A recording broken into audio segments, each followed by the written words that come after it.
You had your chance and then you blew it. That is the most absurd statement of the year. Nice. Nice. Oh, baby. I'm in my zone, I'm feeling it.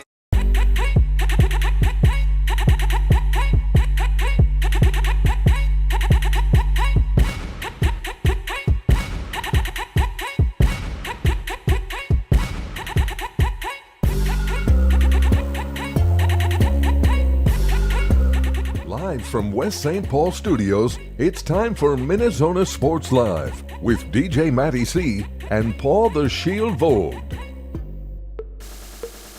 And this is MinneZona Sports Live. We are back with Press All Around, episode 170. Oh, it feels good to be on 170, episode 170. That's crazy. 170. It is very crazy.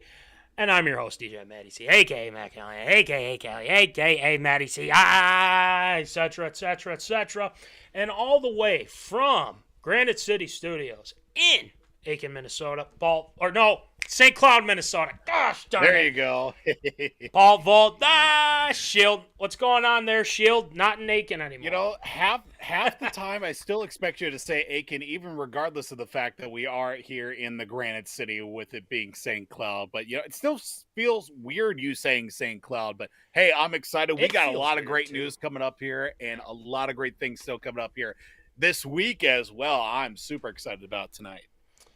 I am as well, and as we get your resolution up here, I don't know why, it's just things going on, but, you know, the good news... Potato quality camera, so... Yeah, well, you know, it gets back up there. That's the thing. It eventually gets to where we want it to be. But, yes, Voldy, you mentioned it at the top of this hour. We do have some news. And Big news. I feel like, you know what? I feel like 3 or 4 weeks in a row we've had big news. It's crazy. I love it. Mm-hmm. And the thing is that there's a lot happening in the merch world for our MinneZona Sports Live. Yes. Voldy, we've been talking about it because it pretty much, this merchandise sold out pretty quickly. And people have been clamoring for it. People want something. They're like, man, do you got something that's really cool and people going to love it? Oh, do we ever got something? Voldy, reveal, please. Boom. Boom. Let's go. We got new hats. I should have done the drum roll. I'm sorry. I will get that next time. But, yes, we have new hats. And, we got the hats. Yeah. Voldy, explain what they look like this time. What do we got here? So we're going to start off here with this guy right here, even with the potato quality camera that we've got. We've got the OG, of course, MinneZona Sports Live logo here for you. But if you see, there's a little bit different. You see the state of Minnesota right there in the middle? It's not black. It's blue. Because here on the show, we love America. Hence why we decided to go red, white, and blue all the way around with the hat here. That's why this is a special one right here. So MinneZona Sports Live logo here, red, white, and blue edition for all those that is and I got to say, this other hat right here, when talking about getting new hats and re-upping on that, there was one thing that I had to consider as well. One of my favorite secondary logos, and then also, how can we get camo involved? Here it is. Hey! Digital camo, red, black, and gray right there. Look at MZ Sports Live right there for you. Of course, it's got the gray back, all adjustable Richardson hats here, ready for you to be sold as well. Big shout out as well to Centennial Sports, those guys over there that work for Tails and all personalized and embroidered. So you guys can put in your request right now, because as we're speaking, these bad boys are flying off the shelf right now. Each hat literally. Right here, they're going to be gone before you even know it. So jump while you have the chance. $20, $5 shipping, foreign and domestic as well. Well, if we're going to go foreign, then we're going to probably carrier pigeon upcharge a little bit. But yes, either way, $20 for the hats, $5 shipping. Get them in right now, because these are going to be gone before you even know it. And you know what? While we're even talking about it, these ones I claimed for myself. So we're going to go ahead and just do that right here, right now, and get that taken care of. So these hats, fresh off the press, ready to go. Picked them up yesterday, or I picked them up on Monday, I should say. Yes. And these are a long time coming. So we're definitely looking forward to how these bad boys react to being in your possession as well. Yeah. You're damn right. We love the hats. They're going to look pretty snazzy for everyone else too. Let us know. We're literally taking those orders. Yeah, exactly. Voldy, I just got breaking news. This is actually pretty breaking news, and it goes into what we're talking about for Tater Tot Hot Take tonight. The Pastronaut, Joshua Dobbs, has been named Nickelodeon Most Valuable Player. Let's go! Yeah! Mitch who? Exactly. Yeah. Josh freaking Dobbs. We're talking a lot about that for Tater Tot Hot Take tonight, as well as we're going to talk about those Gophers. Oh my gosh. I have a lot to say about that. Tonight, Voldy, top 10 and famous list. We've got updated lists. You're going to love them. Sir. And Voldy's got some changes. I've got some changes. ARA, as usual, Michigan in big trouble. Raiders, get rid of McDaniels. He's gone. Oh, good old Carson Wentz back in the NFL with the team. Also, a 41-game betting ban for Shanepinto coming up. And the NHL rescinds Pride tape ban. So we'll be talking about that a lot with ARA. Shield shoutouts, as always, tonight. And if you've forgotten, which I'm sure you haven't, the MinneZona Sweatpants are in and will Yes. be shipped out. Because guess what? Me and Voldy are going to be in the same place at once. Yes, sir. On Saturday, we are having MinneZona night with the Granite City Lumberjacks. Claps out. Everyone, you know the deal. We're showing up. We're ready to roll. Live show at 4 p.m. We've already secured some awesome guests. One of them being, of course, Paul's own brother, head coach of the Granite City Lumberjacks, DJ Vold. It's been a while. Season 1. Now we have in season 4. We've got some things to ask him, especially a conversation that you and your brother had not too long ago. I'm not going to reveal what that is, but we got to talk about it. Save it for Saturday. So tune in for Saturday, 4 o'clock to 5 o'clock. We will be live from the gosh, I got to get it right. The Miller Buick GMC Arena on Saturday, November 11th. So, yeah, make sure you check that out. So, Voldy, let's just get it going. We got a lot to talk about. Let's get it going with some Tater Tot Hot Take.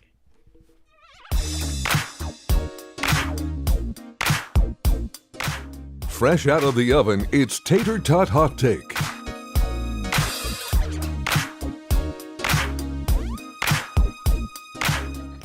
All right, Tater Tot Hot Take. It is hot. It is fresh and out of the oven tonight, folks. We're starting off with good because we deserve it, especially what happened to our Minnesota Vikings in the previous week, losing our guy Kirko Chains, Kirko, #NoChill, all that stuff. You like that? We still love Kirk, don't get me wrong. But the Minnesota Vikings, yeah, you got to have them. You got to have them. And the Minnesota Vikings, a huge win over the Atlanta Falcons, 31-28. And just incredible fashion, Voldy and Zoners. There's like no words to really describe what happened on Sunday, but here's what I gotta say. It's nothing short of incredible. I mean, it really is. You have a rookie quarterback that goes into the game, and okay, first drive, not the greatest. Second drive, surgical. Yeah. And I was like, Jaron Hall, all right, man, let's see what you got. He gets a concussion. Unbelievable. Just out for the game. All right. The guy that we traded for 5 days ago, Josh Dobbs, come on down. And it was shades of Voldy. It was almost shades of Josh Freeman when it started. It was not good. And if Zim was there, he'd be cussing up a storm. But one Josh Dobbs came back, defied the odds, and got us that big dub. So I wanted to say to the Pastronaut, Joshua Dobbs, I give you claps, my friend. Absolutely. And Voldy, just overall, Zoners in the chat, give me your thoughts on this incredible victory for our Minnesota Vikings and your thoughts on one Pastronaut, Joshua Dobbs. What do you got? I mean, it's just incredible how it all started because we were all coming into it. It's like, okay, Jaron Hall's going to be the guy. Let's see what he can do. Like you said, first drive, didn't really do much of anything. Second drive, he was leading down the field. I mean, he was hitting guys right in the chest there. Almost had that touchdown right then and there, and unfortunately, he gets knocked out. Still don't know why there wasn't a flag called for leading with the head there, hitting with the crown of the helmet. That's a good point. Still don't know why.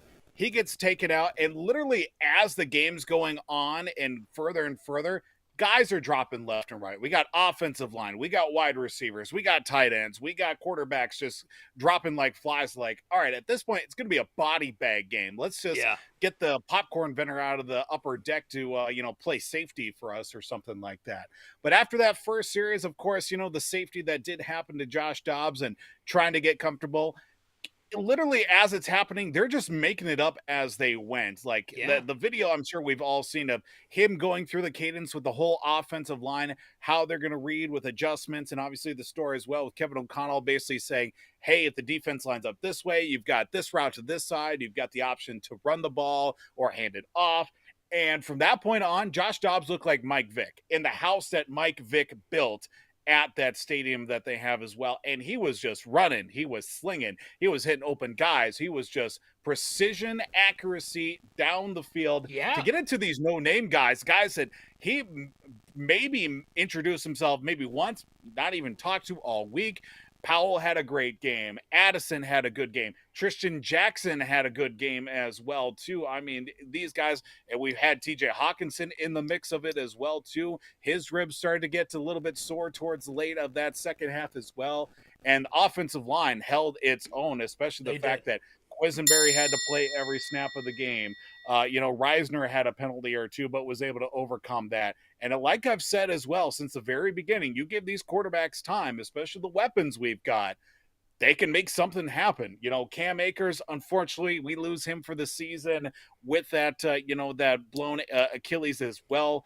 But Madison had a couple of nice runs. Yeah, exactly, in that regard, too. But Cam Akers had a couple of nice runs, too, before he got injured. I mean, there was a situation like this. Any other team, everything would just fall off the wheels. It's been a history of that with the Vikings, too, that it's like, everything that can and will go wrong usually does, and it does not go very pretty for us. But luckily this time, it did go right for the Vikings, too.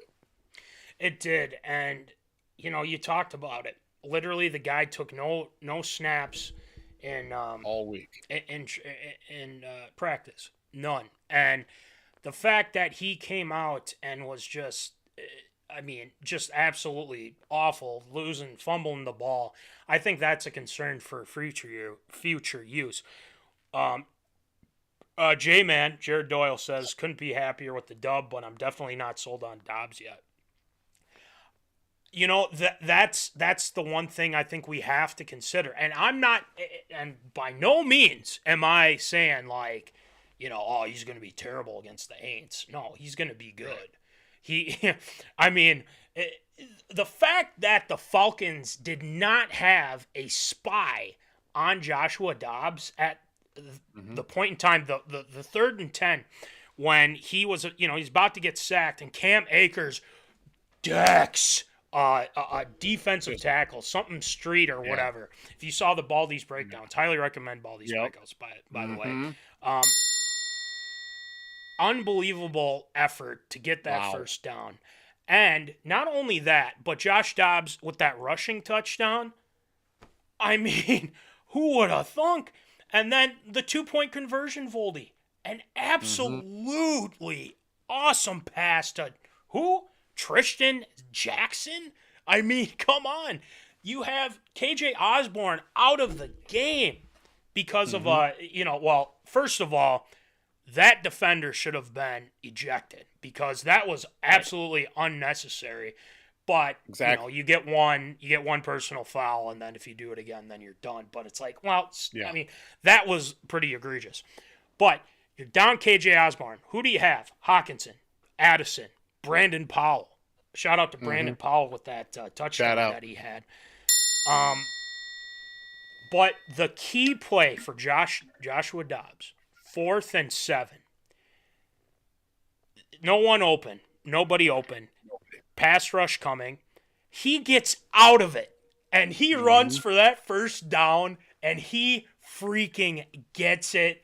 And not only that, he gets it by a mile and more. He gets more yards after that, Voldy. This is just an amazing thing that we were witnessing.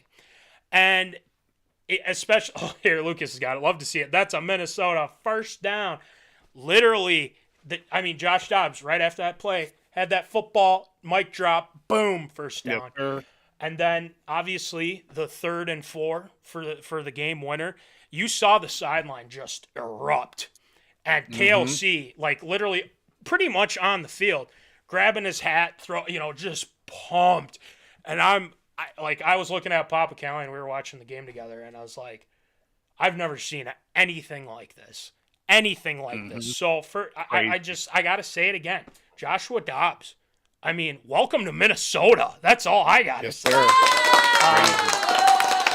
Voldy, the game, I've literally watched it 10 million times with on the YouTubes, on the social medias, the whole deal. Yep. Let's look ahead, and zoners, you let us know too. We got those stupid ain'ts. We all know that no more Sean Payton, no more Drew Brees. I mean, none of those guys. But there's still a person that likes to talk a little smack, even though he hasn't backed it up. I think he goes by the name of Jamorant, I think. So we got him and the ain'ts coming up here. Josh Dobbs going to get, hopefully, Christian Darrisaw back. I mean, Quisenberry did a great job. Don't get me wrong. Really liked what he did. For sure. You get Darrisaw back. There's an outside chance. Don't know. But JJ may or may not be with the Minnesota Vikings. So we'll keep an eye on that. But Voldy, going into this New Orleans game, what are you looking for? And I think Josh Dobbs will know everyone's name by now, I would assume. So, I would certainly hope so. I would hope so. So what do you think coming up here on Sunday?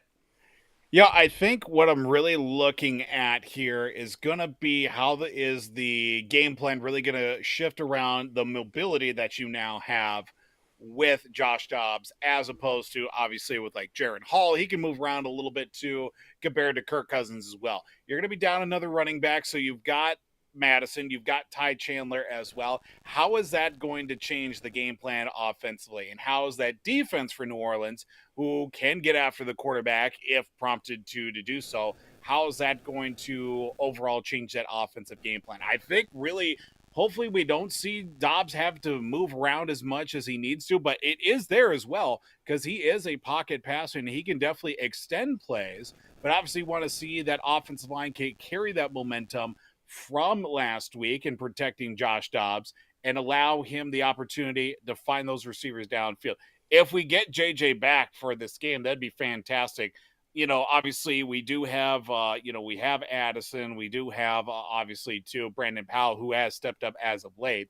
But, it would be nice to have JJ back. Yes.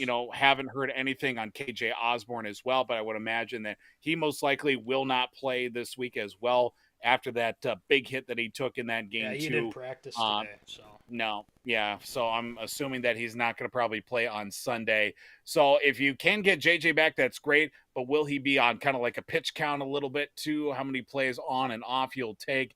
I think with just protecting Josh Dobbs and making sure that offensive line holds up. I mean, they certainly do have the weapons to work with, so I think it'll definitely be a very entertaining contest to watch for sure.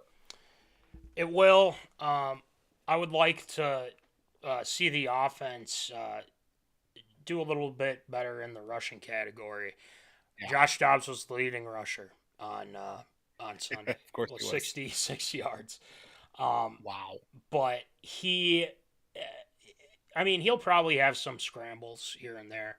But we got to get that running game going. And the one thing that I get concerned with is Alexander Madison. And, I do genuinely like Alexander Madison. But I'm telling you, man, I am just so sick and tired of watching. Just the vision is just not there with finding the right holes and, things like that. Maybe it is run blocking in some of that aspect, but there's got to be more consistency. You got to be making those you got to be getting at least 5 to 6 yards at least. But we're getting, stopped behind the line of scrimmage. We're only getting maybe even to the line of scrimmage at best. That's got to change. And, Madison's got to step up, not only him, but Ty Chandler now. You lose Akers for the season, unfortunately, because I thought Akers should have played more, in my honest opinion. Should have. But so they really got to put it together offensively with their rushing, because if they don't, it's not. You can't rely on the pass so much, but they've managed to get away with it, especially with Dobbs being so mobile. So I'd like to see that. Defensively, we got kind of worn down. We played pretty good. I mean, don't get me wrong. That forced fumble of Caleb Evans, nice peanut punch. Loved it on Bijan Robinson. and got that football, recovered it. Interception, Byron Murphy Jr. That's what we want to see from him. So that's kind of what we got. Lucas says, geez, they have us at 2.5-point dogs. Dobbs going to be proving them wrong. Yeah, damn right. Yeah. Exactly. Yeah. So, I think the Vikings are going to win on Sunday. I mean, Definitely. especially against those stupid Ants. We all know how I feel about the Ants, even though they're all gone now. But that Broncos game is definitely sure going to mean something. I want us to just destroy them. But anywho, we will see. We will see on Sunday. We're looking forward to it. And the Pastronaut, Josh Dobbs. Let's dip some dots. All right, let's do it, my guy. Yeah. So, all right, Voldy, we got to get to this one. I have a bone to pick with the Gopher football team. I don't know if you didn't watch it. No. I mean, you you missed a lot of just horrible football. But I'm just gonna say it now. The Gophers absolutely choked, absolutely positively choked against the Illini. Brett Belima, I believe his name, the head coach, has never lost to the Gophers. Nope. And I thought this was the time. The Gophers had the lead. They had everything set up for them to win this game. You get a pick from Newbin, and all of a sudden, all hell breaks loose. You have Callie McManus on a design run play on this first down. This is the last drive before they gave it back to Illinois, and they go 3-and-out. Callie McManus on first down, Voldy, had an open lane for first down. They get that first down, it's game. They're done. They win. They're bowl eligible. So they're good. But Callie McManus, instead of going straight, he goes sideways. And guess what? He's not even close to the first down. He gets stopped. So then after that, what do? They keep running the ball. And then third down, they try to pass, and Callie McManus' pass is just awful. So they punt the ball, and then they had the Illini 4th and 10. 4th and 10. And then they put in their backup because their starter sure as hell can't do a damn thing. They bring in their backup. They convert on the 4th and 10. Okay, well, it's going to take a lot for them to get down there. And so they had another big play. All right, just don't let them beat you deep. What happens? They get beat deep because the safeties were playing too far up and let the receiver go and score the touchdown.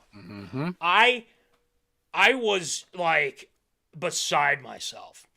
And Voldy, I hate to say it, the Gophers obviously lose. They got the ball back. They can't pass worth the darn to try and get back after they scored that touchdown. It was like 51 seconds left. This was an absolute choke, and I'm sorry. I hate to do this because I have been a Fleck supporter, but I'm sorry. This comes down to the coaching. That was an absolute choke job by the Golden Gophers. You have a chance to put your foot on their necks and finally beat Belima, get that monkey off your back, move on to the next game against Purdue. No, they lose to Illinois, the Illini. You had them on the ropes. And they blew it. And that comes down to coaching. I'm sorry, PJ, forgive me, but this one's on you. And he admitted it in the post game and everything like that. But that was the worst coached football game at the end of the game. I mean, he's made some, not all good choice, but he deserves criticism. He deserves criticism after that defeat to the Illini. People are calling for his head, and it doesn't surprise me. There's a lot of people that are very upset, especially when you have your safeties playing up. Voldy, I mean, they have the bad loss against Northwestern. They finally Yep. they finally beat Iowa and everything like that. Sure. I feel like the only thing that's going to kind of quote unquote save their season a little bit is if they beat the Badgers and take the axe with the pig. I feel like that's what might happen. But Voldy, what are your thoughts on this Gopher football team after this awful loss? Yeah, I mean, I personally didn't watch the game because I either knew it's like, okay, it's going to be either a blowout by Minnesota or it's going to be one of the games like we saw. It's going to come down to the very end, opportunities lost by the Gophers there to get off the field or even to put the game away, and they choke on it. Unfortunately, it was the latter of the two that ultimately decided the Gophers' fate there too. I mean, it's extremely unfortunate because they have the players. I'm not entirely sold on Kalyak Menace, honestly, but at the same time, what do we have behind him?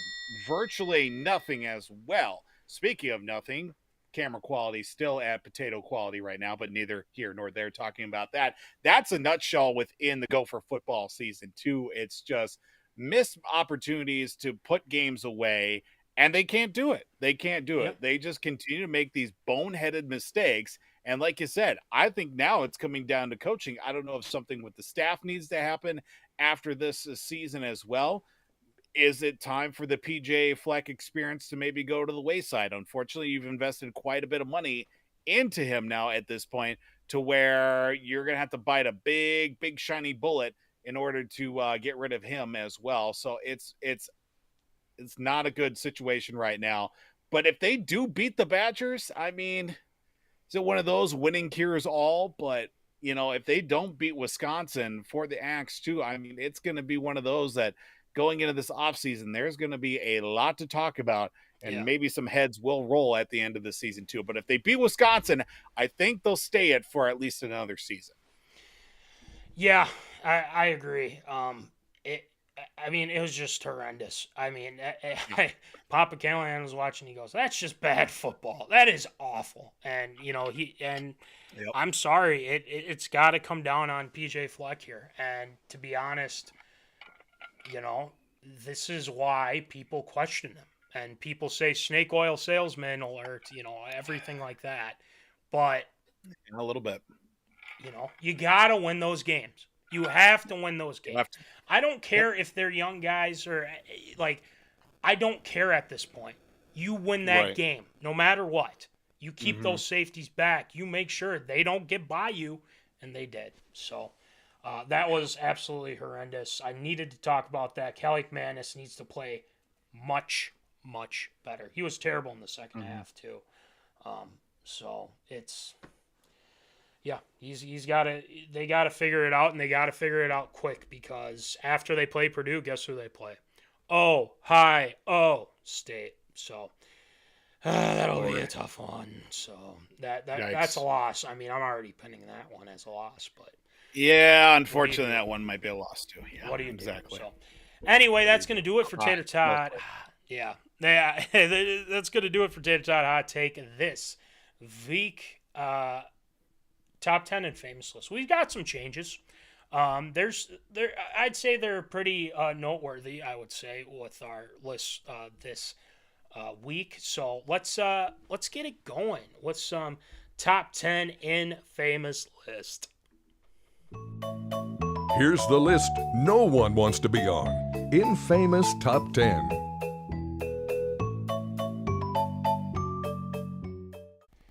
All right, you know the deal, top 10 infamous list. And, you know, tonight we're just going to give it right to you. Voldy, feel free to start. I want your list, and then I will give mine. But here we go. Let's make sure I do this right. So let's do this. Boom! There you go. Top 10 infamous list. This is what we got. Voldy, take it away. Yeah, so we're going to start off here, obviously, at the number 10 spot, the NBA. Of course, we all know my love for the National Basketball Association, which is next to zero because of the fact they just continue to come up with these dumb mistakes and dumb ideas that actually have to clear through the initial process, go through many committees, players committees, subdivisions, and make it all the way to the top before being even implemented. One of them being this in-season tournament for the NBA Cup.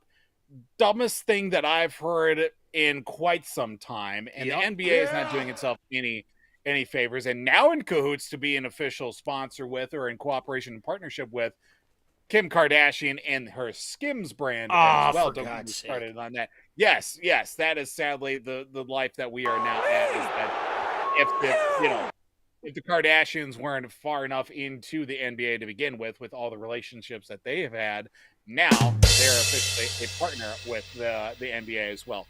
Commissioner Adam Silver, I mean, is just continuing to come up with dumber ideas as well. This NBA Cup and so much more. And my hatred for basketball to begin with, especially the NBA, is further cemented with the NBA appearing at the number 10 spot. Sitting at the number 9 spot, still hanging on for dear life here at that 9 spot, but YouTube TV still cannot watch the Twins, the Wild. I mean, you can still watch the Vikings. If I wanted to watch the Timberwolves, sure. But, with Bally Sports North and all of that, still going to be even more troublesome than it's worth.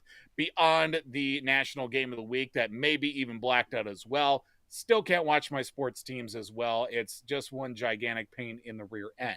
Then we move up to the number 8 spot, somehow not being even relevant this NFL season, but still holding on to the number 8 spot on both our lists.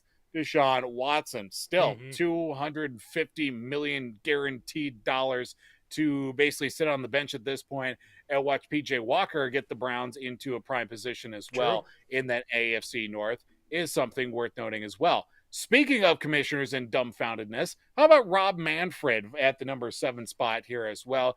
Continues to maybe make his way further down the list. We'll see next time we do this top 10 and famous list if he's even on there as well, just like the sound that just played. Clown show within itself. When are we going to get a team back in Montreal? When is the Oakland A's still going to be the Oakland A's? And why is Trevor Bauer not pitching in Major League Baseball anymore? Those are the questions that boggle my mind, and RobManfred continues to dodge those answers as well. Moving up to the number 6 spot, a team that I will hate until the very end of my existence and my children's existence, my children's existence as well. It's the Tampa Bay Rays, playing in the worst stadium in all of Major League Baseball. And that's even saying something because I haven't even been to the Oakland Coliseum. But Tropicana Field, a dump of a place as well. Apparently, they're going to be getting a new stadium sometime in the near future. But a team that can suck for so long and then just in like a 1-year span, hey, let's just go and win the American League and then play in the World Series. Let's suck for another 10 years, somehow get back to the World Series and almost win the frickin' thing as well, and just continue to be a dumpster fire of a franchise after that as well. Their top player is a child molester as well. You've got just these random guys that still somehow find a way to be good, even with being one of the worst teams in baseball. I hate Tampa Bay, still will to this very day and very existence. The only thing good about them is the fact that the Red Sox can beat them up multiple times a year, and I can take thorough enjoyment out of it as well. Moving up to the number 5 spot. Originally, this was the NFL media, but I decided to take another spin at this. The national sports media, of course, with the recent success that Minnesota Pro Sports has had, of course, with the Twins this past season as well. Of course, the success that even Kirk Cousins before he got injured took place as well. Absolutely zero credit given to anything that is related to Minnesota sports. It's always about how did the other team lose? How did they falter to such a weak franchise and such a weak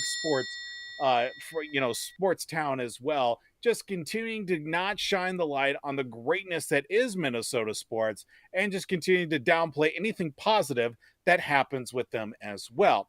Even though we move up to the number 4 spot in a player that has been nothing but relevant as of late, or I should say irrelevant, because of the fact he hasn't done anything, does not mean that jamorant cannot dodge any bullets. Pun intended is this one as well, serving a suspension for the good majority of this season. And, well, he's paying for it. Hopefully when he comes back, he's not just going to start throwing his body around like a human crash test dummy and will stay out of trouble. Because, unfortunately, as I hate to say this, he's good for the game of basketball. He's a good player. I think he's definitely something worth watching as well.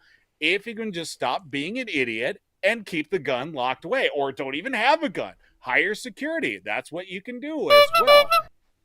Now we're up to the number 3 spot as we signal our latest clown show.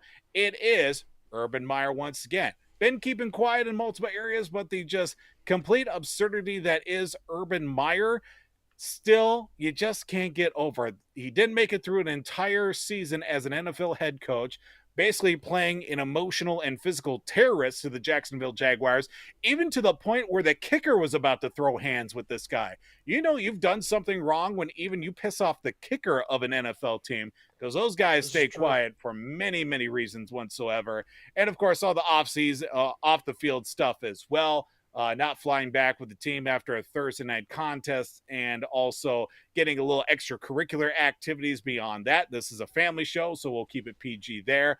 But Urbanmeyer, cannot stay away from him even in the slightest regard. Now we're up to the number 2 spot, and just a guy who is just the craziest human being this side of Kanye West, or whatever he decides to call himself nowadays. It's Antonio Brown, or Clown Tonio Brown, as we like to call him as well. Damn right. Just when he went from Pittsburgh to Oakland, the whole debacle of his helmet being used, didn't even make it out of the training camp with that squad as well. Then he ends up with New England for a week, scores a touchdown, ends up somewhere this side of the Atlantic. I have no idea. But then he ends up on Tampa Bay, scores a touchdown in the Super Bowl, gets himself a ring. The following season, he's literally half naked, running off the field, cheering his way to the locker room in the middle of a play as well. Somehow ends up hooking up with an OnlyFans model as the game's going on at a hotel elsewhere, owning an arena football franchise in upstate New York, bankrupting that team, not paying athletes, not paying players, filing for bankruptcy, and yet still at the same time, he's trying to make his way back to the NFL as well. This dude is a human. He had his chance, and he blew it. He blew it. He really did blow his chance in multiple areas. But like I said, as soon as the debacle with Oakland came out, the Antonio Brown 30 for 30 is going to be wild. And it certainly is no shortage of that to this point as well. Now we're up to the number 1 spot here with my top 10 and famous list. It's this quote unquote Big Ten conference that we've got coming up, spanning from coast to coast, Big Ten powers that will be, including the likes of Oregon and Washington, UCLA, and even USC. When you think the Big Ten conference, you think of these prime, good old-fashioned, hard-nosed football teams. No, you think Michigan, you think Ohio State, you think Wisconsin, you think Penn State, you think Minnesota, you think Iowa. You think of these hard-fought Midwestern towns that have been a part of the Big Ten Conference for pretty much since the inception. I know that, Penn State was added like in the 90s or something like that. Then they go and do something stupid in the last 15 years by adding Nebraska. They add Rutgers as well. Now going from East Coast to West Coast, the Big Ten Conference is becoming more and more diluted, and every Power 5 conference is becoming so diluted to the fact that it's not even worth having conferences anymore. Just play your rivalry games, play whoever you want at that point. Everybody else is independent. Go live your best life. The Big Ten Conference and all other Power 5 conferences are just trash to begin with as well. If you're not in the SEC, nobody really cares. Now the Big Ten Conference is just diluting the water so much to the point that you can't even tell if it's water anymore. It's just turned itself into moonshine. And I pray to God, if I take a sip, that I go blind from this bad moonshine that continues to be in the daily front of my vision each and every day. That's why this Big Ten Conference is number 1 on my top 10 and famous list. Well, it is the Big Ten Conference. It's just a mess in general. I don't think they'd ever fix it. But totally agree with your list, Voldy. And again, Zoners, let us know what you think. So my list is a little bit different from Voldy's. Obviously, we still have some of the same guys, but they're in different places, all that stuff. So let's start off with number 10. You've probably already seen it, but Kyrieirving. He's moved down a spot. The reason being is that he's really kind of, you haven't heard much It seems like he's, hopefully, let's all be honest, focused on basketball. But, you never know when he's going to pop off, what he's going to say, and, things like that. So keep an eye out for Kyrie coming up. Number 9, Jimmy Butler. He has made his way back to the infamous list. You want to know why he has? First of all, before the season, I should have done this even earlier. He looks like he's goth. I mean, what are you trying to do here, man? Like, this is just absolutely, appalling. And he's like, oh, it's just Jimmy, all that stuff. It's like, no, it's just stupid. It's just like, what are you doing? And then he continues to say, like, explain, all the teams he's been on, and then he doesn't even mention the Wolves, which, again, I understand from his standpoint, there's no love lost between the Timberwolves and Jimmy Butler. But at the same time, too, the Wolves did kind of get a measure of revenge in some aspect. He didn't play. He didn't play against the Wolves coming up here. And guess what? The Wolves won. So you can take that with you. Take that L with you. And the fans ask you, where is Jimmy? Wasn't there. And he's like, I hear you. He goes, okay, Yeah, Jimmy, you're scared to play because you can't beat us. Can't win without me. Can't win without me. Well, they keep beating you, so do something about it. All right, so number 9 is done. We got number 8, Deshaun Watson. Voldy, you made a good point talking about P.J. Walker coming up and, pretty much filling in literally almost every game, I feel like, for the Cleveland Browns. They want to make sure his shoulders are all right and things like that. But we all know the reasons why he's on this infamous list. But let's not forget, too, that he still hasn't been the same. He hasn't been the same Deshaun Watson that the Browns paid him all this money to be. And he hasn't been that. And I think if you're Cleveland, you're kind of thinking, I don't think he's lost it. And he really hasn't been great when he's been playing. So I would say that, he's still on the list.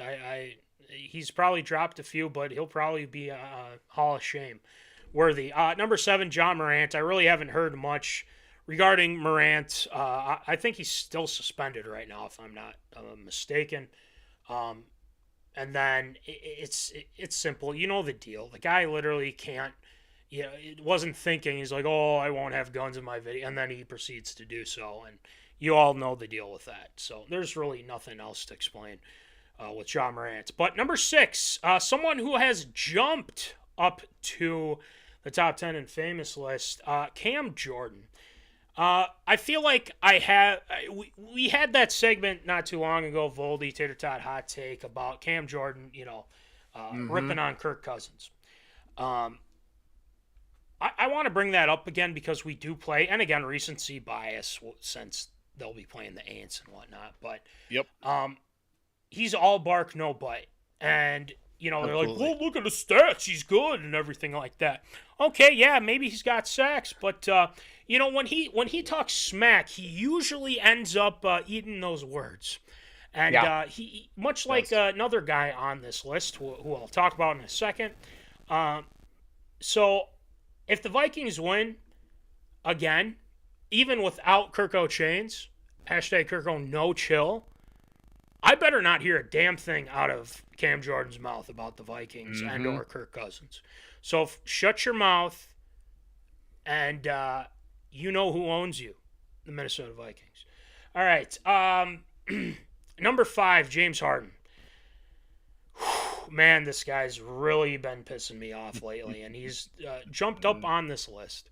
And for a second there, I thought, I feel bad for him being with Kyrie and KD when he was with the Nets and, that whole drama there.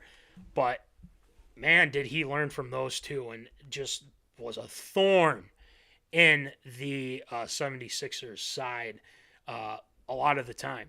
And I can't tell you how just annoyed I was. He's like, well, Maury lied to me and X, Y, and Z, blah, blah, blah. But that doesn't mean that you can act like a jackass the rest of camp with guys who are trying to, make the team. Be a teammate, for God's sake. So he's jumped up there pretty far. Number 4, Antoniobrown. You know the deal. Voldy talked about it as well. He's a clown. He does stupid stuff, and he won't stop doing it. Number 3, good old Jairealexander. Like I said, all he does is this. That's all he does. And doesn't back him up. Yeah, and Voldy, you know what happened with Jairealexander.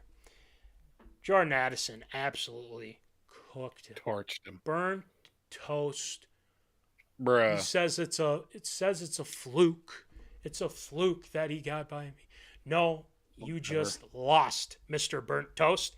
And I will keep calling you Burnt Toast until you and the Packers finally figure out, maybe I shouldn't be talking all this smack, especially when I don't have safety help and I can't win versus a rookie in Jordan Addison, even though Jordan Addison's very good, don't get me wrong. But just remember, someone has a game circled on their calendar, and he's going to be back. So, you tell me, Jairealexander, you keep poking that bear, I swear, JJ's coming for you. Even if Josh Dobbs is the quarterback. Shoot. I hope it's not Sean Mannion. But if Josh Dobbs, he'll probably cook you too. So, all right. Number 2, Seanpayton. You all know the deal. Obviously, my personal gripe. The Broncos are a train wreck, even though they did beat the Chiefs. Don't get me wrong. But the Chiefs really haven't been the same. And especially them not beating them since 2015 or whatever the hell it was. But Seanpayton is on this list, especially what he's been saying. And, he's eating crow. He's eating a lot of crow, Voldy. Yep. So, number 1, I still got Urbanmeyer. The Swamp Kings was an absolute pro Urbanmeyer documentary. And really didn't talk about how big of an a-hole this guy was.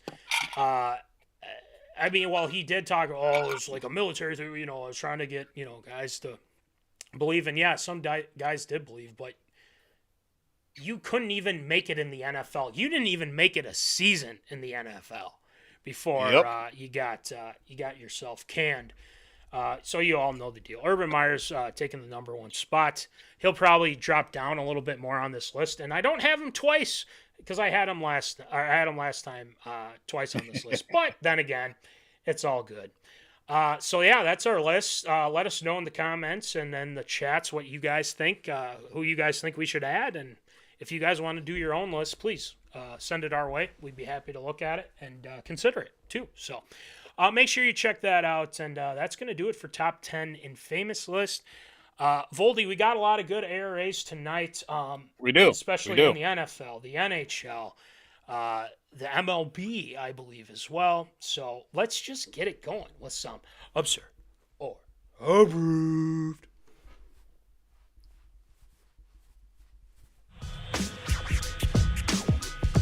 It's time for everyone's favorite segment, Absurd or Approved.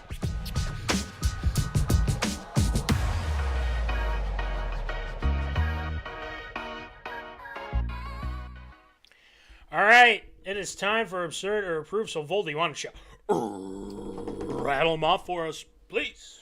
So we start off here with the college football landscape taking a little bit of an extra turn. Of course, we've seen the recent controversy with, of course, Jim Harbaugh and, of course, Michigan with some of the activities that have taken place with them within the football program. Now it's looking like that more disciplinary action will be taking place against those Wolverines and the Michigan football program for their involvement in supposedly sign stealing allegations or even work that have taken place with a certain member of the staff, the football operations staff, as well. As the Big Ten did allude to evidence of illegal sign stealing, which compromised competitive integrity and other principles of their sportsmanship policy, which could also be something worth noting as well. with that even more allegations coming out, or even involvement of those sign stealing that has taken place, as a Michigan football analyst is believed to be a part that was part of that sign stealing process that they did have at Michigan. All this being alleged, of course. But looking at the allegations, everything that's taken place with the Michigan football program in recent weeks there, DJ Maddie C, do you think it is absurd or approved that should Michigan be facing any punishment for the alleged sign stealing activity? Yes, I believe they should be, and here's the reason why. I believe his name is Connor Stallions or something like that. The fact that he resigned not too long ago speaks volumes. Now, I'm not very.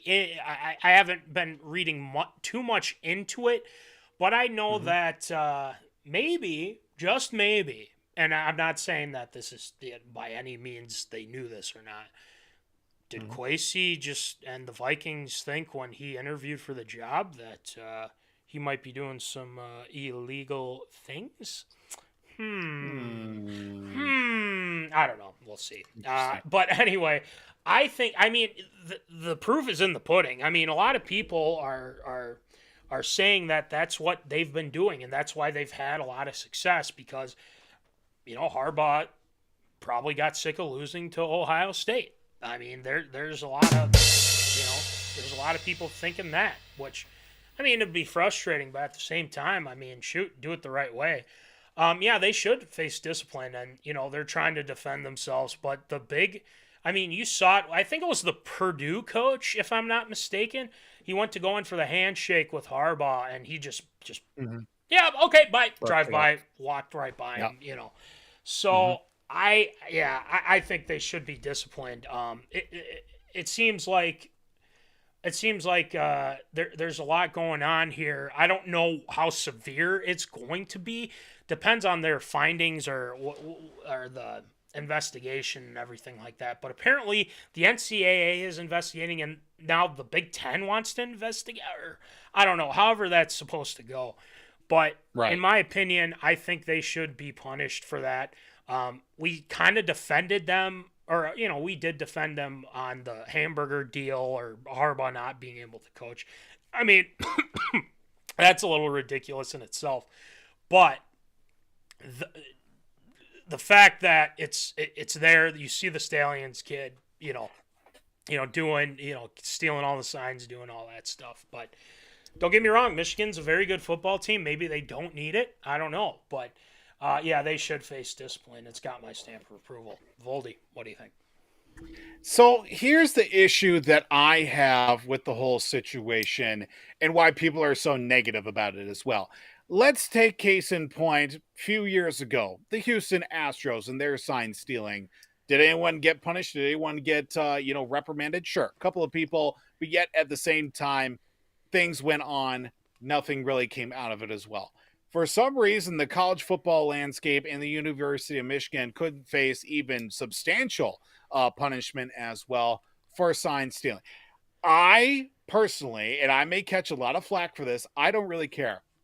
Look, when it comes to gaining a competitive advantage in any sort of sport or activity, you're going to want to do it. It just so happens that Michigan got caught sign stealing, learning defensive strategy, what certain signals mean to a defensive or an offensive approach play to play.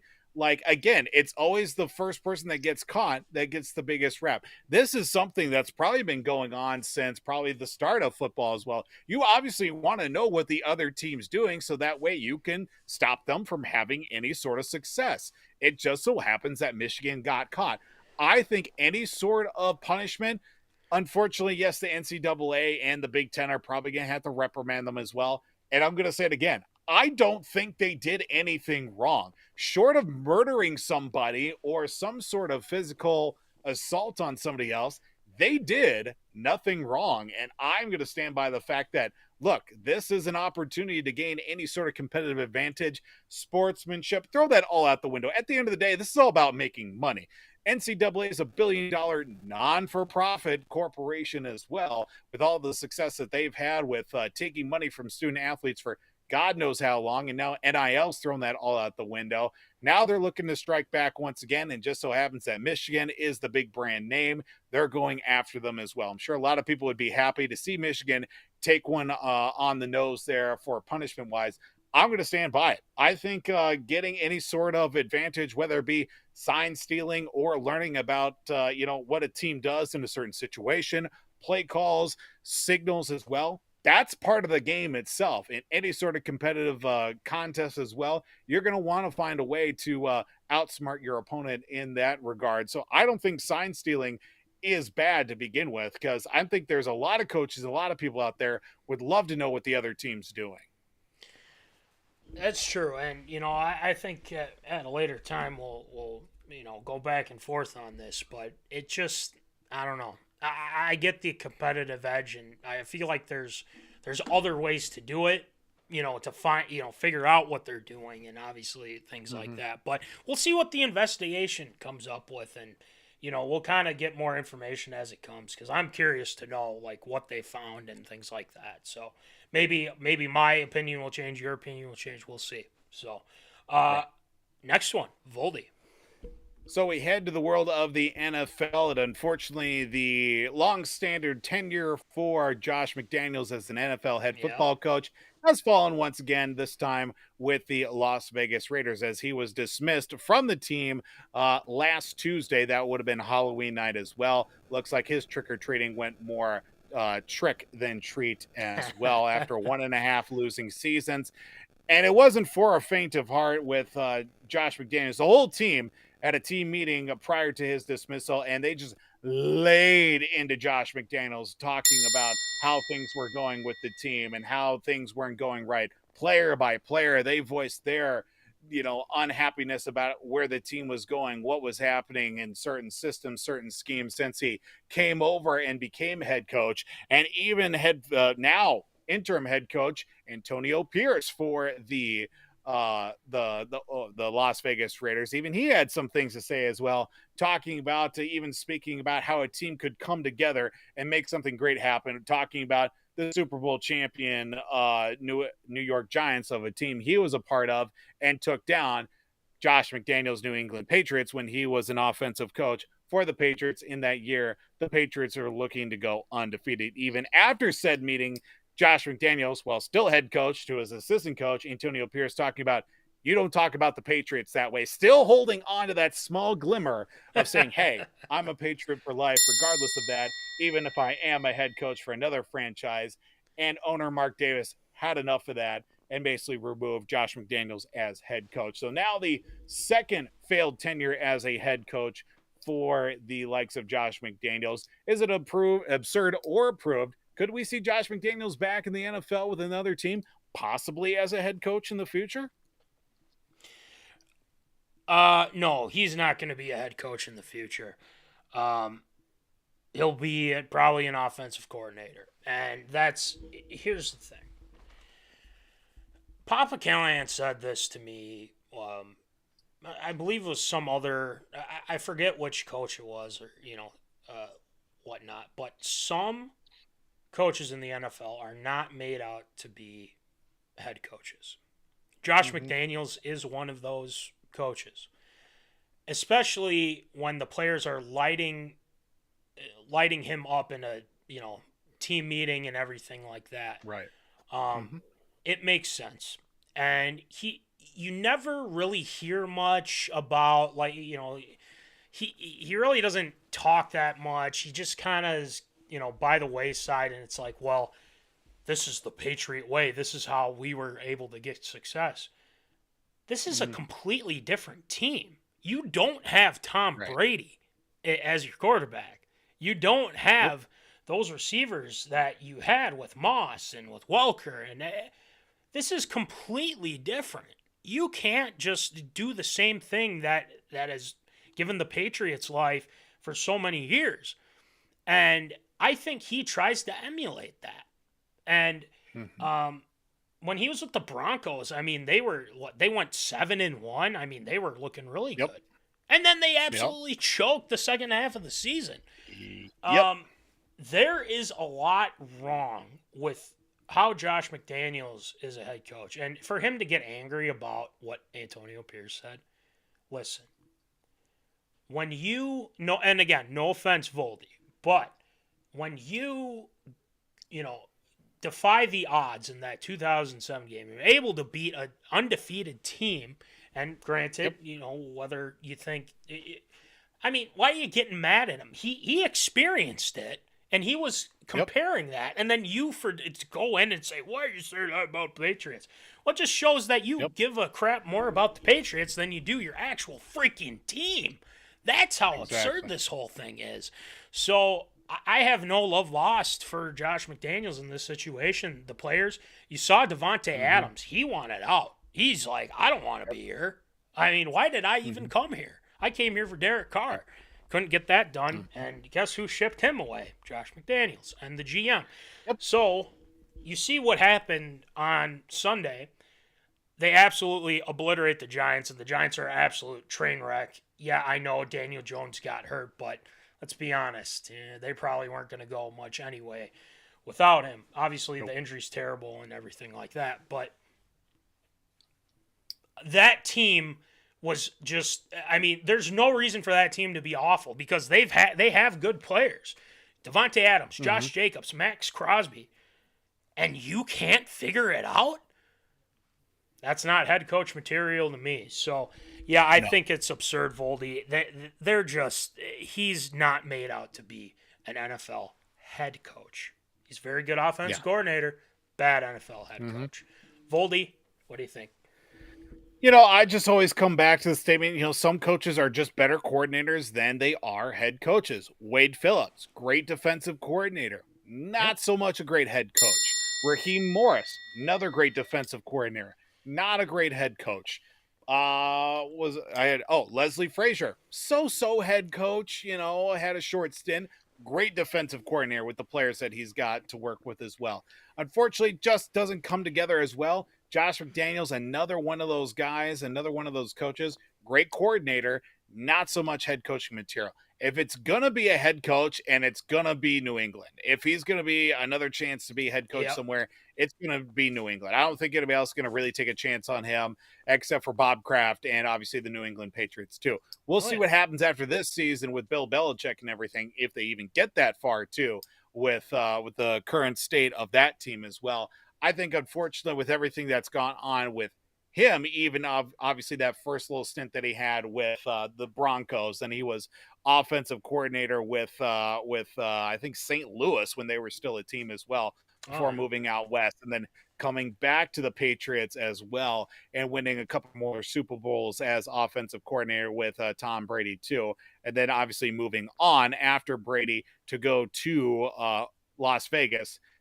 You thought sooner or later that things would kind of translate, but trying to instill this Patriot way to a different team just doesn't work. For some reason, it just doesn't work. I think a lot of it is just like, you think you have an idea of how it works, and it just doesn't. It's one of those you adapt or die situations. More guys are dying than they actually are adapting as well.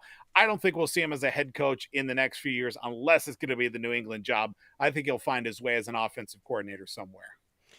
Yep. There's just he's just not a good head coach. Let's just put it like that. He's not. So, all right, let's stick to the NFL. Volde. So of the quarterback free agent carousel that continues to revolve around maybe even a guy we thought that would end up his way in purple, well, Carson Wentz is now back on an NFL roster, and he is going to be with the Los Angeles Rams to back up an injured Matthew Stafford, who did injure his thumb and also his UCL in that right thumb, but will not play, unfortunately. Did not play against the Green Bay Packers this past week. Unfortunately, it was being replaced by Brett Rippon, who did not have the greatest contest as well against the Packers in that game at the same time. Now, the Rams made a move to release Rippon on Tuesday, so that made room for Carson Wentz to get signed. Of course, we've seen Carson Wentz in the past when he was with the likes of Philadelphia, the true MVP form his first few years, made it down to Washington, ended up playing, of course, with the Colts, had been out of football for some time, not getting re-signed by anybody this past offseason. Now back in an NFL roster as well, with an injured Matthew Stafford leading the way right now. Is it absurd or approved? Could we see Carson Wentz have an impact on the Los Angeles Rams this season? Before I get to that, halftime, the Wolves are playing 72-44. So, hey, the Wolves, they're cooking. And guess what? Cat's playing much better than he did the previous night. 16 points. Shocking. He's 6 of 7 from the field. He's been hitting 3-pointers. So, good job, Cat. Answer your question. I would... It's so tough to say because I just feel like ever since that injury he had against the Rams, the ACL injury, and Eagles go on to win the Super Bowl, he was never the same since. He goes to Indianapolis. They have a chance to go to the playoffs. Obviously, that falls flat on their face. He goes to the Commanders, and, well, it's the Commanders. I mean, I give him some slack, not a whole lot, just because, I mean, you have an opportunity to kind of, stick it to the Eagles and everything like that. But I think he will because, Matthew Stafford, like mostly all of us, we ain't getting any younger. Nope. I think it's a solid. I think it's solid. I really like that they signed him as a backup because you know what? He's not, forced to go in there and start. He might have to. I mean, but I just think that, McVay, and I like the way that his offense is constructed. I mean, look at KOC, right? This is a good fit. I think this is a good fit for Carson Wentz, and I think he'll probably have an impact. They have the receivers. You have Puka Nacua, and then you have Cooper Kupp. Tyler Higbee's still, he's a decent tight end. I don't think he's great or by any means, but they have weapons on that offense. Their run game isn't great, but I think there's enough to be said that Carson Wentz can make an impact, and I think he can be successful. But then again, he hasn't. I mean, as recent years have shown, we'll see. But I'd say I'll give him my stamp of approval. I'm gonna give it my stamp of approval. Carson Wentz will make an impact, but not like a huge they're going to the playoffs because they ain't going to the playoffs. Sorry, but Voldy, what do you think? I think one way or another, one more hit on Matthew Stafford or some sort of freak incident as well. I think Carson Wentz is going to be able to take some solid snaps for this team too, because like you said, he's not getting any younger, and he is literally being held together by surgical pins and duct tape at this point too, because the guy has been, I mean, for as good of a career he's had, he's been injured a lot, Matthew Stafford, and he plays right through it.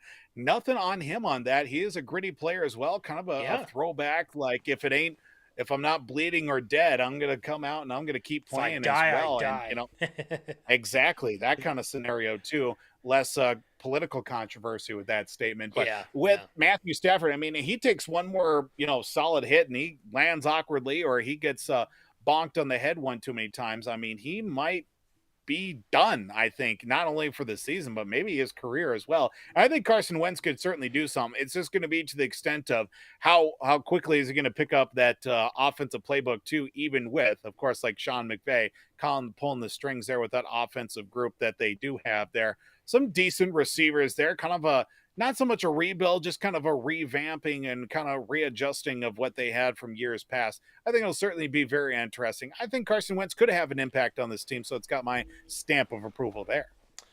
There you go. I mean, it can't hurt. And here's what I'm going to add with Matthew Stafford. What more do you have to prove? You won a Super Bowl. You have a great Should have just retired after that. Yeah. I mean, there's nothing to be ashamed about. There really isn't. Yeah. So, Matthew Stafford, I'd consider retiring just because, totally. You don't need to keep dealing with injuries, but love for the game. So, I don't know. All right, next one, Voldy. So we head to the NHL and a story from about a week and a half ago or so that's kind of making the rounds and just continues to kind of be, the statement case of interesting allegations that do take place. I mean, something that did happen as well with the recent surge of sports betting as well. That continues to kind of rear its ugly head. We saw it with the NFL last season with Calvin Ridley being suspended for a whole season.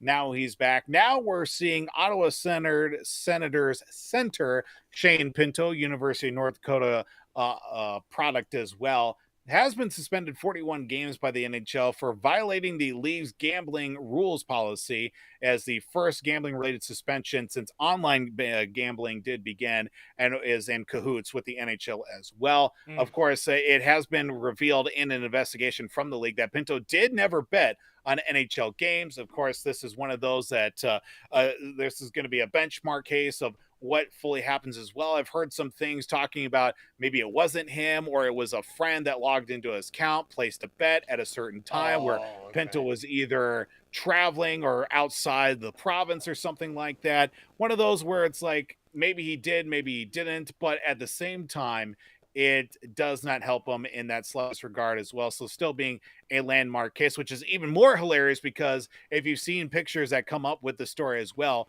Shanepinto on the side of the helmet, it's a sports betting company that is the helmet sponsor for the Ottawa Senators as well. So just digging more into that open wound there as well. But even with the Senators that have been, trying to get this young talent on the ice and playing together as well and trying to create something there for years to come too, is it absurd or approved? Should have Shanepinto been suspended for the betting and even for half the season as well? No, I don't think so. I mean, here's what's interesting to me, and I mean, you mentioned this too, but like, he never bet on NHL games. But, I mean, did he bet on what, NFL or anything else? Or what's going on there?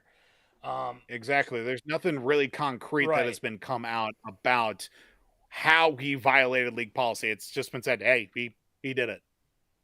Weird. First of all, that's Yeah. weird. So I don't know if they're covering something up or if they don't want to give out the information, but since they don't want to give out that information, I mean, I have to say a little bit absurd. I mean, 41 games is a long, long time, especially for this kind of offense. So I mean, there's probably more to it, but I mean, unless we hear something and everything like that. So I feel bad for the guy. But having the the betting thing on his helmet is a little bit of too much of a coincidence, too. But I don't know. I mean, I just think that's a little harsh for 41 games. I mean, for goodness sake, I mean, you have jamorant flashing guns on Instagram, and he compared to, what was it, 25 games or half of the season or something like that. I mean, he should have been suspended way more than that. But this guy, Shanepinto, nah, I think it's absurd. I think unless it's just absolutely egregious, I got to say absurd. So, Voldy, what do you got? I mean, unless the details come out that he was betting on games, NHL games, I don't see the issue that comes along with this. I mean, there is certainly, obviously, maybe certain times that you can, as soon as you get to the rank, like so many hours before a game, so many hours after a game that you can place bets and stuff like this. But it's been growing so much in popularity. It's getting harder and harder to police as well. And unfortunately, he is going to be the first one that has to fall on the sword for this one. But until they come out and say to what extent he violated league policy with the online betting or sports gambling as well, I guess we just have to take the NHL's word for it, which is completely absurd in my mind, because if we don't know and they're not going to tell us, then why should we believe that the punishment is even legitimate to begin with? I think it's completely absurd in my mind as well on that. So I guess we'll never know, but sorry about losing 40 for half your season for that. So. Exactly. Can he appeal though? That's my question. Or I feel like there has been an appeal process, but I feel like he's already kind of rescinded that appeal, and he's just going to serve the 41 games, I guess. Okay. I don't know. Oh. He already put out a statement, so it doesn't seem like he will. So. Yeah. All right. We're staying with the NHL, Voldy. Yeah, staying with the NHL here too as well. Of course, before the season even started, the NHL did send out several memos to all 32 teams in the league saying that they are going to be putting a hold on any sort of specialty nights, whether it be Pride Night, Hispanic Heritage Nights, some sort of, whatever is amongst the populace that is in an NHL city, putting a ban to it as well. One of them being, of course, Pride Night as well, and the use of Pride tape, the rainbow-colored tape that goes in support of the LGBTQ plus community as well in those NHL cities as well. Well, recently in the last week, Arizona Coyotes defenseman Travis Dermott announced and became the first player to challenge the NHL's ban on Pride tape when he used it on a stick in a game against Anaheim Ducks on Saturday. Now, shortly after that, the NHL, the following Tuesday, did say, okay, we messed up. We're putting out a statement rescinding the ban on players from using Pride tape as well. But it was a move like that. Dermott did come out and say that none of the other players saw what he was going to do. He just put the tape on his stick and out he went. It's one of those where it was just like, whatever happens, happens, as he was quoted as saying, he's going to deal with the consequences. But it was one of those situations where the ban on Pride tape that probably drew more criticism within the locker rooms and a players association because of the fact, like, not like everybody is against it. It's more of the outside forces that be with players that have to deal with this as well. A lot of players in the NHL come from European countries. You got some Russians, Slovakians, Czech Republic as well. A lot of them still dealing with the onslaught in media on their native countries that may be against, of course, the LGBTQ plus community as well, and thus, painting them as kind of the bad guy as well. So that's where a lot of it has come from in recent years. But otherwise, you get the American, Canadian players as well. It's not that they don't care. It's just like, okay, people are people. I guess we're doing the Pride tape thing. That's fine. Maybe some of them are allies as well. Of course, in recent years, we've had our first openly gay NHL player that has come through the ranks as well, too. And a lot of people find themselves more on the side of being allies than actually against it as well. But looking at, of course, the rescinding of the Pride tape ban as well, I know that even like the specialty warm-up jerseys that have taken place over with multiple franchises over the years as well, and especially with celebrating Hispanic Heritage Night, African American Heritage Night, and within there are certain communities that these NHL teams do call home. Is it absurd or prove with this recent ban being taken down that the NHL should take a further look at bringing back some of those specialty warm-up jerseys and taking that ban away as well? Yeah, I think they should take that away because, obviously give that back to for guys, the players to wear and whatnot if they so choose. For sure, I think that's a fair deal. I don't see why not. I just think that some people or even some players have their own opinions and things like that. I mean, if you have the choice to wear it, and if you don't, I don't think they should cast any judgment or anything like that towards the player. So it's a very touchy topic, especially with what's going on. But there's no issue with just having that and wearing the warm-up jerseys or putting the tape on or anything like that. I just don't see I don't have any issue with that, and I don't think a lot of people really do. I mean, if you're going to support. I mean, that's totally fine, but let's not judge people for deciding not to.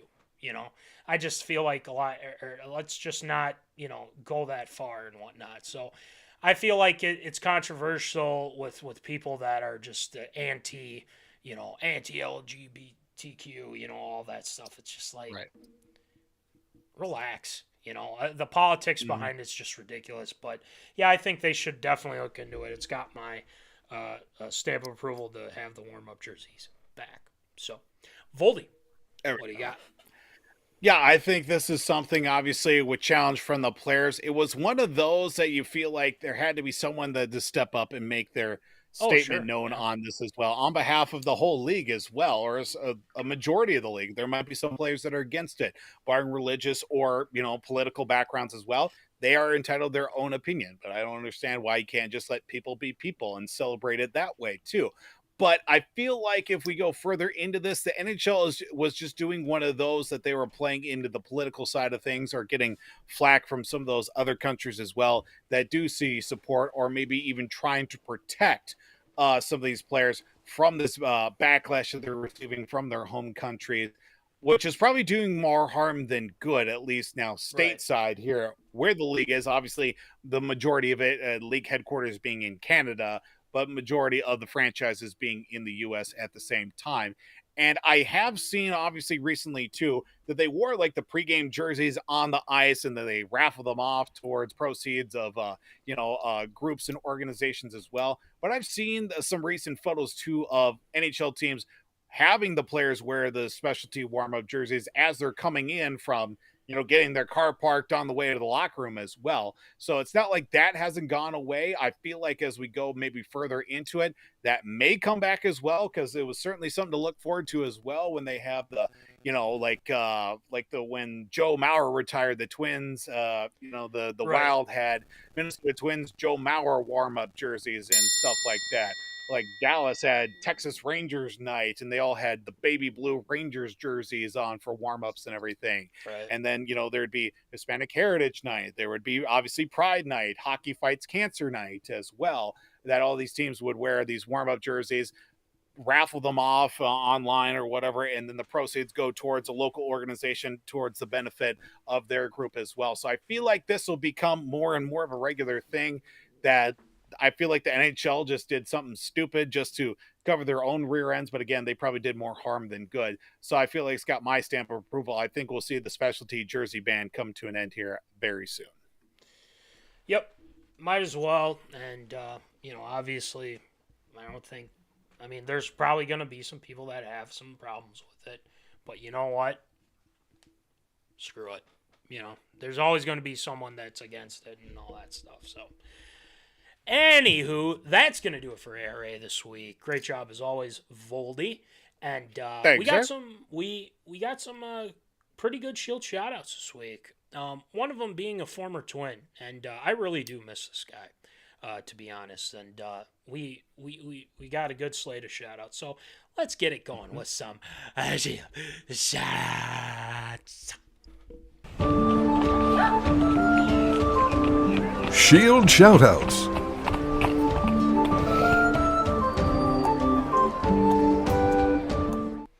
All right, Shield, who you shouting out tonight? Well, do have to give a big Shield shout out to my alma mater, that being Byron High School. A lot of my friends that are either working for the school district or teachers there right now. Well, they got a couple teams going to state. The football team won the section championship for the first time in 20 plus years, defeating rival Casson Manorville to punch their ticket to the state playoffs. They're going to be coming up and playing this weekend as well. And the volleyball team also defeated Casson Manorville to win the section volleyball championship this time around as well. I think since the last time they won the section championship, I believe I was still in high school at that point. But nonetheless, actually just getting an update that the Byron volleyball team defeated Monticello in 3 straight sets. So they're playing in the section. They're playing in the state semifinals coming up on Friday from the Expo Energy Center. So great job by the Bears there to keep their season going along as well. And unfortunately, with the end of the Major League Baseball season with the World Series, do have to mention as well, we'll talk about that here in just a second, happy retirement to slugger Nelson Cruz as he announced his retirement. 19 seasons in Major League Baseball. Of course, a few of those notable years and being a prominent member of the Bomba Squad in a Twins uniform. And let's hope that a Twins cap will be waiting for him on his Cooperstown plaque coming up here within hopefully the next 5 or so years as well. So happy retirement to Nelson Cruz. Speaking of former Twins as well, with the World Series coming to an end, have to say, of course, the curse of Minnesota of former Minnesota pro athletes winning a title elsewhere continues on with the likes of Martin Perez, Robbie Grossman, Mitch Garver, and Jake Odorizzi of the World Series champion Texas Rangers. that streak lives on for another year and another sport taken down once again with the curse of Minnesota. Got it added on to the list, and that's going to do it for Shanepinto. Exactly. You end it with a just hurts. But anyway. Yep, it hurts. But it's the truth. Sad but true. Sad but true. Nelson Cruz, Bomba Squad, dude, he was amazing. I did love Nelly. I mean, honestly. Loved him. He was so good. Such a nice guy, and obviously, exactly. I don't know. Maybe the Twins could talk him out of retirement. I think they could use him. Yeah, I don't know. 1 day contract. Have him retire as a Twin. Hey, I'll take that. I'll take that any day. I'll take it. So, and congratulations to Byron as well. So, wanted to throw that out there as well. Section titles and volleyball and state. So, congratulations. So, if you don't know, now you know. Yes, MinneZona night on Saturday. Yep, you know it. Live from the Miller Buick GMC Arena on Saturday, November 11th. Live show, 4 p.m. Me, Voldy, finally in one place at one time. We're actually going to do a live show. First time ever we're going to be doing this. That's awesome. That's a good point. You are right on that. Yeah. That is very good point. We've been trying to work this out, and finally I think we're able to do it. Saturday can't come soon enough. We won't have to worry about you having to call in or anything like that. I mean, we're just there. We're just there. We're gonna be there. So it's all good. There. So make sure you check that out. Saturday, 4 p.m. to 5 p.m. We're gonna have a lot of fun. DJ is gonna be on. Can't wait to talk with him and all the lumberjacks as well. It's gonna be a pretty stacked unit we got going. And then Voldy, for those who didn't tune in earlier, could you reveal what we got going on real quick? That's right. We got the hats. The hats are right there. You'll love it. I know the quality's not as great on the stream there. Obviously, the hats look fantastic. Yeah. Don't get me wrong. But we do have new hats coming your way. Look at the American flag on the back of that one. Oh, and then the camo. Gotta love the camo there, too. So they're selling like hotcakes right now. So make sure you let one of us know. We can hook you up. And we'll get you those awesome hats. So we're looking forward to it. Keep in tune with other stuff, too. Sweatpants will be sent out as well. So make sure to check that out. And, we've always got merch. We've got the awesome merch. We got the $20 for those shirts. The black MinneZona shirt. We still have the limited edition gray MinneZona shirt. $20, $5 shipping. You might not even need shipping if you run into us. So no problem with that. Hats, same deal. $20, $5 shipping. Those are stickers. You know the deal with the stickers. $2 for the small ones. $3 for the big ones. We still got plenty in stock, so please let us know if you'd like some. We'd love to give them to you as well. I even have it on my water bottle. Look at that. Boom. There you go. MinneZona Sports Live support, all that. Look at that. See, you gotta love it. It's on there. Tom Brady, Tampa Bay, all that whole thing. Lumberjacks. There we go. Perfect for Saturday. Thank you to National Fleet Graphic and Crown Rental for the stickers. And make sure you check out our guy, Will Rattel, www.w2performance.com. Check out the Victorious P.O.D. with Tyler Hermann and Jack Vickers. And Voldy, before we say anything with that, yes, we had a winner in Pick'em. I can't believe I totally forgot that. Jack Vickers wins the Percy big winner Harvin Jazzy. So congratulations to that, Jack Vickers. It's going to be coming your way today before we got on the show, so it's on its way. Perfect. So it's coming your way. We'll have more giveaways coming up here soon again, so make sure to keep doing the Pick'em. Thank you for doing that as well. Jack had a perfect week, by the way. He had 14 on 14, so it was fantastic. Good for him. And then make sure check out TLS Performance, our guy Troy Steinemeyer Jr., and then check out Popcorn Bucket List, Nick Dahlhoff, Ryan Meyerberg, Omni Entertainment. They've got great stuff as well. So, that's a lot of stuff. But, again, You know the deal. Saturday, live Saturday from the Granitecitylumberjacks, where they're at, and we're gonna be talking to a lot of guys. We're gonna have a great time. You guys can chat in. We're gonna have the Kerf Doctor running the board for us on Saturday. He'll be there. It'll be good. All three of us will have the show together. Sir. I mean, this is great. It's like a whole reunion per se. So we're Crazy. going to have a lot of fun. I can't wait. So you guys check us out. You know the deal. It's 4 p.m. And obviously, as Voldy's got he's still got the smile from the actual graphic from that. So that's pretty good. So pretty good. Make sure to check us out. And without further ado, as always, folks, keep in the zone. Holla. Thank you for watching MinneZona Sports Live. Join us Wednesdays at 7 p.m. for live show broadcast. And as Voldy likes to say, follow us on all the socials medias.